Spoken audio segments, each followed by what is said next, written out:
Кризис в мировой угледобывающей сфере отразился и на объемах добычи и поставках топлива с профильных предприятий Хакасии. Однако угольщики продолжают работать и в этих условиях.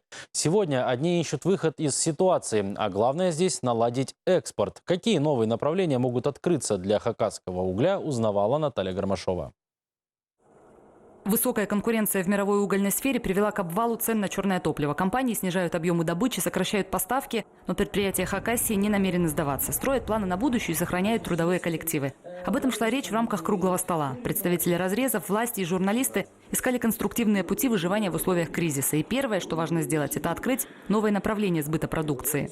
Думаю, что у органов законодательной власти и исполнительной власти много таких контактов и возможностей в части того, чтобы провести переговоры. Но приезжает Республика Беларусь сюда, предлагает сотрудничество свое. Давайте подпишемся о том, что Республика Беларусь потребляет уголь Республики Хакасии.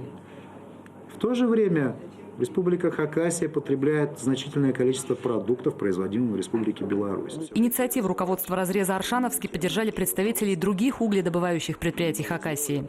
Пытаемся держаться на плаву. Евгений Юрьевич правильно сказал, нужно решать проблемы, какие-то заключать соглашения с той же Белоруссией. Мне понравились эти предложения. Также вспомнили о планируемом в недавнем прошлом сотрудничестве с крупным потребителем угля на Востоке Китаем. Возможно, именно сейчас важно укрепить прямые отношения с азиатским партнером. На Запад вести себе в убыток совершенно. Склады Польши, склады Германии полные.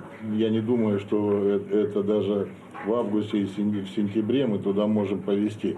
Однако, куда бы ни отправляли топливо, доставляться оно будет по железной дороге, а значит, вагонов должно быть в достатке. Только разрезу Аршановский сегодня в сутки требуется 372 вагона. Фактически предоставлено 64, а на всю республику 400. Предложение конструктивно, совместно сделать обращение и предприятий, и угольщиков, и любых грузоотправителей.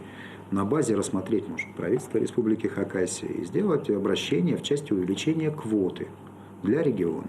Угольная промышленность всегда была локомотивом экономики региона. Чтобы так и продолжалось в дальнейшем, важно пересмотреть местную законодательную базу по ряду отраслевых вопросов, работать над новыми проектами.